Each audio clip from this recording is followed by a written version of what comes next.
देखो हम इतना जानते हैं कि higher order differential equation F of D Y equal to zero इस फॉर्म के होते हैं या फिर F of D Y equal to capital X इस फॉर्म में हो सकते हैं। ठीक है, यहाँ पर नीचे क्या लिखा हुआ है, where capital X is the function of X only. तो अगर हायर ऑर्डर डिफरेंशियल इक्वेशन में राइट साइड में एक्स वेरिएबल से बना हुआ फंक्शन होता है तो इन दैट केस उस हायर ऑर्डर डिफरेंशियल इक्वेशन का सॉल्यूशन निकालने के लिए दो पार्ट आएंगे। उनमें से एक होगा कॉम्प्लीमेंट्री फंक्शन और दूसरा होगा पर्टिकुलर इंटीग्रल। और उस हायर ऑर्डर डिफरेंशियल इक्वेशन का जिसके राइट में एक्स वेरिएबल से बना हुआ फंक्शन है तो उसका सॉल्यूशन किस तरीके से लिखा जाएगा, y is equal to C F plus P I, इस तरीके से लिखा जाएगा। तो आज के इस लेक्चर में हम लोग सिर्फ पर्टिकुलर इंटीग्रल को फाइंड आउट करना लर्न करेंगे। बिफोर दैट यहाँ पर कुछ पॉइंट मेंशन कर देता हूँ। देखो हमें कैपिटल डी का मतलब क्या कंसिडर करना होगा, डी डेरिवेटिव्स कंसिडर करना होगा। इसका मतलब हम लोग कैपिटल डी को क्या कंसिडर करेंगे, डी बाई डी एक्स ऐसा कंसिडर करेंगे। ठीक है, अगर मैं कैपिटल डी का रेसिप्रोकल ले लूँगा यानी कि इसका इन्वर्स ले लूँगा। देखो कैपिटल डी का मतलब क्या होता है, डी डेरिवेटिव्स। अगर मैं इसका उल्टा लूँगा यानी कि 1/d लिखूँगा तो इसका मतलब क्या हो जाएगा, वो इंटीग्रेशन हो जाएगा। ठीक है, ये 1/d अप्लाई किया हुआ है कैपिटल एक्स के ऊपर। कैपिटल एक्स क्या रहेगा, एक्स इस वेरिएबल से बना हुआ फंक्शन होगा। ठीक है, तो इसका मतलब हम लोग राइट साइड में क्या कंसिडर कर सकते हैं, 1/d का मतलब क्या कंसिडर करना है हमें, integration function made up of x variable that is capital x, और लास्ट में हमें क्या लिखना होगा, dx लिखना होगा। ठीक है, ये तो इंपॉर्टेंट टर्म्स लिखे हैं यहाँ पर, या फिर आप लोग इसको एज ए फॉर्मूला भी कंसिडर कर सकते हो। ठीक है, यहाँ पर देखो बोल्ड मार्क किया हुआ है, ये स्टार किया हुआ है, स्टार तो नहीं लेकिन एक डॉट किया हुआ है डार्क में। ठीक है, यहाँ पर देखो आगे क्या पॉइंट लिखा हुआ है, formula to get particular integral, जिसके लिए फॉर्मूला लिखा हुआ है P I is equal to 1/f(d) dot ये कैपिटल एक्स लिखा हुआ है। इसके बाद पर्टिकुलर इंटीग्रल फाइंड आउट करने वाले कंसेप्ट के ऊपर एक क्वेश्चन लिख लेते हैं अभी। तो देखो क्वेश्चन में क्या दिया हुआ है, find particular integral for D of Y equal to X square. ठीक है, तो इस क्वेश्चन को सॉल्व करने के लिए हम लोग ये वाले एरो से शुरुआत करेंगे और क्वेश्चन में मेंशन कर देंगे टू फाइंड पी आई, लिख देता हूँ मैं शॉर्ट फॉर्म में। ठीक है, टू फाइंड पी आई और साइड में ये कॉमा दे दिया, फॉर लिखकर मैं जो क्वेश्चन दिया था उसी को मेंशन कर दूंगा, that is D of Y is equal to X square. ठीक है, जैसे कि हम लोग जानते हैं कि पी आई के लिए फॉर्मूला क्या होता है, यहाँ पर देखो मैंने सिंस लिखा है, सिंस पी आई यानी कि पर्टिकुलर इंटीग्रल, ये पी आई लिखा है एग्जाम में तो भी चलेगा। ठीक है, तो ये क्या लिखा, 1/f(d) लिख दिया।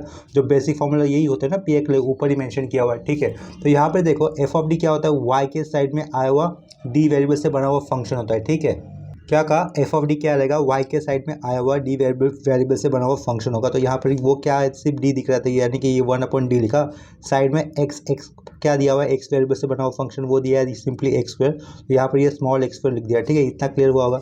नेक्स्ट स्टेप में 1/d का मतलब हमें क्या कंसिडर करना था, इंटीग्रेशन कंसिडर करना था। ये x यानी कि कैपिटल एक्स यानी कि x वेरिएबल से आया हुआ ये function that is x square, यहाँ पर शुरुआत में इंटीग्रेशन दिया तो लास्ट में हमें dx देना चाहिए। ठीक है, इसके बाद नेक्स्ट स्टेप में जस्ट इसका हमें इंटीग्रेशन कर देना होगा, दैट इज x³ ये हो जाएगा, यहाँ पर प्लस c नहीं देना है हमें। तो गिवन क्वेश्चन के लिए पी आई क्या हो जाएगा हमारा, x³ 3। ठीक है, इसके बाद सेम कंसेप्ट और एक क्वेश्चन कर लेंगे अभी देखो नेक्स्ट क्वेश्चन में क्या दिया हुआ है, find P I for D of Y is equal to e⁻x। तो इस क्वेश्चन को सॉल्व करने के लिए हम लोग केवल एरो से शुरुआत करेंगे। सबसे पहले हमें क्या करना होगा, गिवन क्वेश्चन को फिर से एक बार एज इट लिख देना है। तो यहाँ पर मैं सिंपली लिख दूंगा टू फाइंड पी आई लिखूंगा, और पी आई लिखकर मुझे क्या लिखना होगा, वो जो फंक्शन दिया हो that is for D of Y is equal to e⁻x। X variable से बना हुआ फंक्शन यहाँ पे क्या दिख रहा है, e⁻x ये दिख रहा है। और यहाँ पर पहले तो हम लोग पी आई का फॉर्मूला लिख देंगे, यानी कि पी आई क्या होता है, पर्टिकुलर इंटीग्रल। तो वो फॉर्मूला क्या होगा, उसका स्टैंडर्ड फॉर्मूला 1/f(d) और डॉट लिखकर हम लोग साइड में ये कैपिटल एक्स लिख देंगे। ठीक है, यहाँ पर f(d) क्या होता है, y के साइड में आया हुआ d वेरिएबल से बना हुआ फंक्शन होता है, जो कि यहाँ पर सिंपली d दिख रहा है तो ये 1/d लिखा। x की जगह पर राइट साइड पे x वेरिएबल से बना हुआ फंक्शन कौन सा है, e⁻x है, तो वो यहाँ पे लिख दिया। ठीक है, 1/d का मतलब हमें इंटीग्रेशन कंसिडर करना था, जो फंक्शन है वो एज इट इज लिख देंगे। शुरुआत में इंटीग्रेशन पुट किया है तो लास्ट में हमें क्या लिखना होगा, ये dx लिखना होगा। ठीक है, हम लोग इतना जानते हैं कि एक्सपोनेंशियल फंक्शन का इंटीग्रेशन इटसेल्फ होता है, तो यहाँ पर सिर्फ e⁻x ही लिखता होगा, प्लस c नहीं देना है, और लेफ्ट में हम लोग क्या लिख देंगे, सिंपली पी आई लिख देंगे। ठीक है, तो ये गिवन जो क्वेश्चन पूछा था उसका पी आई क्या आ रहा है, e⁻x ये आ रहा है। राइट, आगे आने वाली डिफिकल्ट कंसेप्ट समझने के लिए ये शुरुआत में हम लोग अभी बेसिक लर्न कर रहे हैं। इसके बाद सेम कंसेप्ट के ऊपर और एक क्वेश्चन कर लेता हूँ। तो अभी देखो क्वेश्चन में क्या दिया हुआ है, find P I for D of Y is equal to sec²x।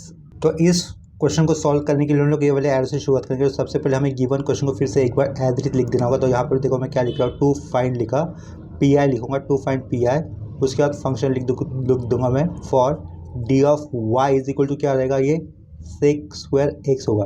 ठीक है, नेक्स्ट स्टेप में हम लोग पी आई का फॉर्मूला मेंशन कर देंगे। ये देखो यहाँ पर क्या लिखा है, सिंस लिख कर दिया, since P I is equal to, P I का फॉर्मूला क्या होता है, 1/f(d) और ये डॉट लिखकर कैपिटल एक्स लिख दिया। ठीक है। यहाँ पर एफ ऑफ डी क्या रहेगा, वाई के साइड में आया हुआ डी वेरिएबल से बना हुआ फंक्शन, जो कि ओनली क्या रहेगा, डी है यहाँ पर, तो 1/d लिख दिया। राइट साइड में कैपिटल एक्स की जगह पे हमें क्या लिखना है, ये सेक स्क्वायर एक्स लिखना होगा। ठीक है। 1/d का मतलब क्या होता है, इंटीग्रेशन, तो ये इंटीग्रेशन राइट साइड में आया हुआ function that is sec square X, और उसके साइड में ये डी एक्स लिख दिया है। देखो tan x का डेरिवेटिव क्या होता है, tan x का डेरिवेटिव होता है सेक स्क्वायर एक्स, तो सेक स्क्वायर एक्स का इंटीग्रेशन क्या हो जाएगा, tan x हो जाएगा। ठीक है, क्योंकि डेरिवेटिव और इंटीग्रेशन ये दोनों एक दूसरे के अपोजिट होते हैं, राइट। तो हमें यहाँ पर tan x, देखो सेक स्क्वायर एक्स का इंटीग्रेशन क्या लिखना होगा, सिंपली tan x लिखना होगा। ठीक है, यहाँ पर प्लस ही नहीं देना होगा हमें, ये थोड़ा सा कैंसिल करके ठीक से लिख देता हूँ, ये tan x लिख दिया। इसके लेफ्ट साइड में हम लोग सिंपली पी आई लिख देंगे। ठीक है, इतना क्लियर हो गया। तो यहाँ पर देखो पी आई आ चुका है लास्ट में, that is tan x। Particular integral find out करने के लिए और भी दो अलग फॉर्मूले हैं, तो उनको मैं यहाँ पर ऑलरेडी पहले मेंशन कर देता हूँ। तो यहाँ पर देखो पर्टिकुलर इंटीग्रल के लिए फॉर्मूला क्या मेंशन किया हुआ है, P I is equal to 1/d minus A capital X is equal to, अगर डिनोमिनेटर में d माइनस ए से शुरुआत हो रही है तो देखो राइट साइड में क्या लिखना होगा, e to the power A X integration e to the power minus X, और ये कैपिटल एक्स लिखा हुआ है, आगे ये डी एक्स लिख दिया। ठीक है, नेक्स्ट में क्या लिखा हुआ है, P I is equal to 1/d plus A लिखा हुआ है। अगर डिनोमिनेटर में ये प्लस ए आता है तो इन दैट केस हमें देखो शुरुआत कैसे करनी होगी, ये साइड में ये एक्स लिखा हुआ है। ठीक है, एक्स यानी कि ये फंक्शन ऑफ एक्स रहेगा, इक्वल टू में दिया हुआ है e to the power minus x integration e to the power A x, ये कैपिटल एक्स और ये डी एक्स लिखा हुआ है। ठीक है, ये जो पर्टिकुलर इंटीग्रल के फॉर्मूले लिखे इनके अंदर एक पैटर्न है, ये अगर आप उसको रीड कर लोगे तो वो पैटर्न आपको समझ में आ जाएगा। तो इसके बाद अभी जो हमने फॉर्मूले लिखे उस कंसेप्ट के ऊपर और एक क्वेश्चन कर लेके, अभी देखो हमें क्वेश्चन में क्या दिया हुआ है, find particular integral for, bracket में लिखा हुआ है d+3, ब्रैकेट के बाहर लिखा हुआ है y is equal to sine 2x। ठीक है, तो इस क्वेश्चन का पर्टिकुलर इंटीग्रल सॉल्व करने से पहले ये वाले एरो से शुरुआत करेंगे हम लोग, और गिवन क्वेश्चन को फिर से एक बार एज इट इज लिख देना होगा। गिवन क्वेश्चन को फिर से एक बार एज इट इज लिख देने के बाद हम लोग पर्टिकुलर इंटीग्रल का बेसिक वाला स्टैंडर्ड फॉर्मूला मेंशन कर देंगे। देखो यहाँ पर क्या लिखा हुआ है, पी आई का स्टैंडर्ड फॉर्मूला क्या होता है, 1/f(d) होता है, और यहाँ पर कैपिटल एक्स लिखना होता है। ठीक है, f(d) क्या रहेगा, y के साइड में आया हुआ डी वेरिएबल से बना हुआ फंक्शन। ठीक है, वो क्या है इस केस में d+3 है, तो वो d+3 हमें अपॉन में लिखना होगा, तो ये अपॉन में 1/d+3 लिख दिया, और राइट साइड में मुझे ये x यानी कि x वेरिएबल से बना हुआ फंक्शन होगा, जो क्या है इस केस में sin 2x, तो यहाँ पर ये क्या लिखा sin 2x ऐसा लिख दिया। ठीक है, इसके बाद नेक्स्ट स्टेप में पर्टिकुलर इंटीग्रल निकालने के लिए जो फॉर्मूले हमने अभी लेटेस्ट ऐड किए थे वो फॉर्मूले हम लोग यूज़ कर सकते हैं। देखो यहाँ पर क्या दिख रहा है, 1/d प्लस ए दिख रहा है, और ये कैपिटल एक्स, तो ये प्लस ए होता है तो शुरुआत कैसे होगी, देखो minus e to the power minus A लिख कर होगी, तो यहाँ पर ये +3 दिख रहा है, तो उसका देखो फर्दर सिंप्लीफिकेशन करते हुए क्या करना होगा, ये इज इक्वल टू लिखा 1/d+3 होने के कारण शुरुआत हम लोग कैसे करेंगे, e to the power minus 3x लिख कर करेंगे। क्या कहा, e to the power minus 3x लिख कर करेंगे, फिर इंटीग्रेशन आ जाएगा, फिर e to the power 3x लिखना होगा, और ये साइड में sin 2x as it is लिखना होगा हमें, तो ये sin 2x as it is लिख दिया। ठीक है, और उसके आगे लास्ट में हमें dx ये लिखना होगा। तो देखो ये जो इंटीग्रेशन दिख रहा है ना, जिसको मैं अब कर लिया अंडरलाइन कर दे रहा हूँ, ये वाले इंटीग्रेशन का एक स्टैंडर्ड फॉर्मूला होता है ये एक्चुअली, तो उसका फॉर्मूला क्या है वो मैं नीचे मेंशन कर दे रहा हूँ। यहाँ पे देखो नीचे सर्कल के अंदर मैंने 2 स्टैंडर्ड फॉर्मूले मार्क कर दिए या फिर लिख दिए। ठीक है, तो उनमें से ये नीचे वाला मुझे यूज़ करना होगा, ये जो करली अंडरलाइन मारा है वो वाले इंटीग्रेशन को सॉल्व करने के लिए। देखो कंपेयर करने पर हमें क्या पता चल रहा है, ए की वैल्यू कितनी होगी 3 होगी, और बी की वैल्यू कितनी होगी 2 होगी। ठीक है, तो हम लोग इसका इंटीग्रेशन आगे कैसे कर सकते हैं, देखो ये लेफ्ट साइड का इंटीग्रेशन के आगे वाला टर्म हमें एज इट इज लिखना होगा, that is e to the power minus 3x ये लिखा, इंटीग्रेशन करें इसके कारण अभी हमें ये ब्रैकेट देना होगा।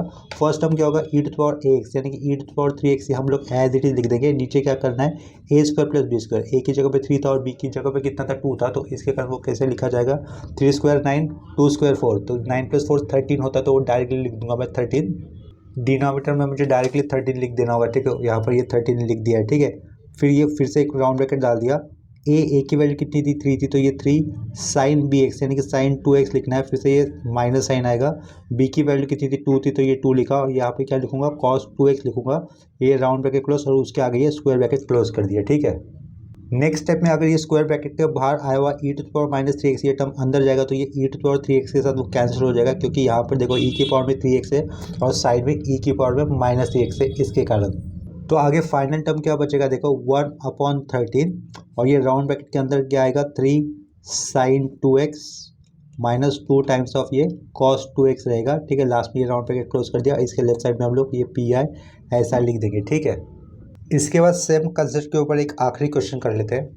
यहाँ पर देखो क्वेश्चन में क्या दिया हुआ है, find P I for D square minus 4d+3 एक ब्रैकेट में लिखा हुआ, उसके बाद ये y is equal to e to the power 2x। ठीक है, तो देखो इस क्वेश्चन को पी आई फाइंड आउट करने से पहले मुझे ये वाले एरो देना होगा, और ये वाले एरो देने के बाद मुझे फिर से गिवन क्वेश्चन को एक बार एज इट लिख देना होगा, दैट इज टू फाइंड लिखा, ये पी आई लिखा, 2.pi। क्वेश्चन को मैं रिपीट कर दे रहा हूँ।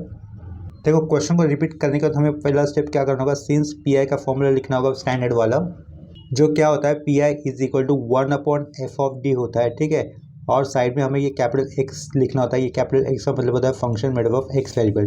नेक्स्ट स्टेप में हमें f(d) मेंशन करना होगा। f(d) क्या है, y के साइड में आया हुआ d वेरिएबल से बना हुआ फंक्शन। ठीक है, यहाँ पर एक्चुअली यहाँ पर ये इतना समझ लेना कि d एक पैरामीटर या फिर एक फंक्शन है, दैट इज d/dx। फंक्शन से ज़्यादा उसको ऑपरेटर कहना बेटर रहेगा। ठीक है, भले मैं आपको समझने के लिए यहाँ पर ये डी को एक वेरिएबल कह रहा हूँ, लेकिन ये डी ये वेरिएबल नहीं है, एक्चुअल में डी एक operator, that is d/dx, D का ये ऑपरेटर है। ठीक है, तो डिनोमिनेटर में हमें एफ ऑफ डी की जगह पे आया हुआ फंक्शन लिखना होगा, दैट इज डी स्क्वायर लिखा माइनस 4d, और ये आगे +3 होगा, और उसके आगे कैपिटल एक्स का मतलब क्या रहेगा, एक्स वेरिएबल से आया हुआ फंक्शन मेंशन करना होगा, that is e to the power 2x। ठीक है, इतना क्लियर हुआ होगा। नेक्स्ट स्टेप हम लोग क्या करेंगे, जो डिनोट में क्वाड्रेटिक इक्वेशन जैसे दिख रहा है ना हमें, उसका हम लोग रूट फाइंड आउट कर देंगे। तो वो रूट क्या आ जाएंगे, देखो दो नंबर ऐसे ढूंढने जिनका मल्टीप्लिकेशन कितना आना चाहिए, 3 आना चाहिए, और उन्हीं दो नंबर का एडिशन या फिर सब्ट्रैक्शन कितना आना चाहिए, -4 होना चाहिए। ठीक है, तो इसका फैक्टर क्या आएंगे, देखो -3 और -1 ये फैक्टर आ जाएंगे, -3 इंटू -1 +3 हो जाएगा, और दोनों का एडिशन कितना हो जाएगा, -4 हो जाएगा। ठीक है, तो यहाँ पे देखो ब्रैकेट के अंदर हम लोग क्या लिख सकते हैं, d-3 ये लिखा, और दूसरे ब्रैकेट में मैं क्या लिख सकता हूँ, d-1 लिख सकता हूँ। ठीक है, राइट साइड का ये e to the power 2x हम लोग एज इट इज लिख देंगे। इसके बाद नेक्स्ट स्टेप पे पर्टिकुलर इंटीग्रल फाइंड आउट करते वक्त हम लोग क्या करेंगे, डिनोमिनेटर में जो दो ब्रैकेट देख रहे हैं उन दोनों में से किसी एक ब्रैकेट को हमें एट ए टाइम कंसिडर करना होगा। तो मैं यहाँ पर d-1 ये वाले ब्रैकेट को कंसिडर कर लेता हूँ। ठीक है, इन दैट केस आप लोग 1/d-3 को कम्प्लीटली इग्नोर कर दो, ऐसा कि मान के चलो कि ये वहाँ पर है ही नहीं। ठीक है, अगर यहाँ पर सिर्फ डिनोमिनेटर में d-1 और उसके राइट साइड में e to the power 2x ये वाला टर्म है, तो इन पर्टिकुलर इंटीग्रल निकालने के लिए फॉर्मूला क्या हो जाएगा, देखो पर्टिकुलर इंटीग्रल निकालने के लिए अपने पास ये वाला फॉर्मूला आ जाएगा। ठीक है, अगर हम लोग डिनोमिनेटर में सिर्फ d-1 ये वाला पार्ट कंसिडर करेंगे तो हमारे पास ये वाला फॉर्मूला हो जाएगा। तो हम लोग ये वाला फॉर्मूला अप्लाई करेंगे व्हेन वी कंसिडर डिनोमिनेटर में ओनली d-1 वाला टर्म रहेगा। तो ठीक है, तो देखो ये 1/d-3 को इग्नोर किया था, तो उसको इग्नोर किया, इसके कारण उसको as it is left side में रख देंगे। ठीक है, d-1 को कंसिडर करें तो देखो -1 है, इसके कारण प्लस से शुरुआत होगी, तो e to the power x लिख देंगे शुरुआत में, फिर इंटीग्रेशन देना होगा, और ये e to the power -x लिखा, उसके राइट साइड में जो x वाला पार्ट था वो लिखना होगा, that is e to the power 2x, और उसके आगे ये dx आ जाएगा। ठीक है, देखो ये 1/d-3 को ऐसे ही रखना होगा बाहर, ये बाहर का e to the power x integration के आगे वाला integration e to the power -x dot e to the power 2x, तो यहाँ से क्या बचेगा, e to the power x बचेगा, और लास्ट में ये dx आ जाएगा। ठीक है, तो e to the power x का इंटीग्रेशन कितना होता है, e to the power x ही होता है, तो वो हम लोग लिख देंगे, और उसके लेफ्ट साइड का वाला टर्म हमें एज इट लिखना होगा। देखो इंटीग्रेशन कर रहा हूँ मैं, तो integration e to the power x, ये e to the power x लिख दिया, प्लस c नहीं देना हमें। नेक्स्ट स्टेप में e to the power x dot e to the power x, उसको हम लोग क्या लिख सकते हैं, e to the power 2x ऐसा लिख सकते हैं, तो मैं यहाँ पे लिख दे रहा हूँ e to the power 2x। ठीक है, इसके बाद अभी हमें फिर से जो स्टैंडर्ड फॉर्मूला हमने लिखे थे उसके साथ ये वाला टर्म अभी लास्ट स्टेप में आया हुआ कंपेयर करने जैसा मिल रहा है ना हमें। इसके बाद नेक्स्ट स्टेप पे हमें फिर से सेम फॉर्मूला यूज़ करना होगा, तो लेफ्ट साइड में ये पी आई लिख देता हूँ। ठीक है, P I is equal to 1/d-3 दिख रहा है, -3 होने के कारण हम लोग +3 से शुरुआत करते हैं। देखो तो e to the power 3x लिख दिया, integral e to the power -3x आ जाएगा, और राइट साइड में ये e to the power 2x बचेगा, और लास्ट में ये हमें dx लिखना होगा। ठीक है, नेक्स्ट स्टेप में फिर हम लोग क्या लिख सकते हैं, देखो ये e to the power 3x integration के आगे वाला एज इट इज इंटीग्रेशन करने से पहले इंटीग्रेशन के आगे वाले टर्म हम लोग सिंप्लीफाई कर देते हैं, तो वो क्या रहेगा, e to the power -x रहेगा, और ये साइड में आया हुआ dx। ठीक है, यहाँ पे देखो e की पावर में -3x है और साइड में e की पावर में 2x है, तो बेस सेम रखते हुए पावर के हम लोग एडिशन करेंगे तो e की पावर में -x ही बचेगा। ठीक है, नेक्स्ट स्टेप में ये जो अंडरलाइन किया हुआ है वो वाले फंक्शन का इंटीग्रेशन कर देना होगा, तो ये इंटीग्रेशन के बाहर आया हुआ e to the power 3x as it is, e to the power -x का इंटीग्रेशन अगर करता हूँ तो ये इटसेल्फ आ जाएगा e to the power -x, और ये -x का अगर डिराइड्यूस करता हूँ तो डिनोमिनेटर में मुझे -1 लिखना होगा। ठीक है, प्लस c नहीं देना होता है। अभी देखो आगे ये अपर में जो -1 आया हुआ दिख रहा है, उस माइनस साइन को हम लोग सिंपली आगे लिख सकते हैं, और e की पावर में हम लोग क्या लिख देंगे, 2x लिख देंगे सिंपली, और लेफ्ट साइड में क्या लिखना होगा, हमें ये pi लिखना होगा। ठीक है, तो यहाँ पर लास्ट स्टेप में हमें पूछे हुए हायर ऑर्डर डिफरेंशियल इक्वेशन का पी आई यानी कि पर्टिकुलर इंटीग्रल मिल जाता है। तो देखो इस लेक्चर के अंदर मुझे सिर्फ आपको पर्टिकुलर इंटीग्रल की कंसेप्ट के बारे में इन्फॉर्म करना था या फिर ये बताना था, ठीक है। तो ये लेक्चर मैं यहीं पे स्टॉप कर देता हूँ, आप लोग मिलेंगे अब नेक्स्ट लेक्चर में। अगर आज के लिए इस छोटे से लेक्चर में किसी स्टेप में डाउट होता है या फिर कंसेप्ट में डाउट होता है तो आप लोग मुझे कमेंट सेक्शन में इन्फॉर्म कर सकते हो, ठीक है।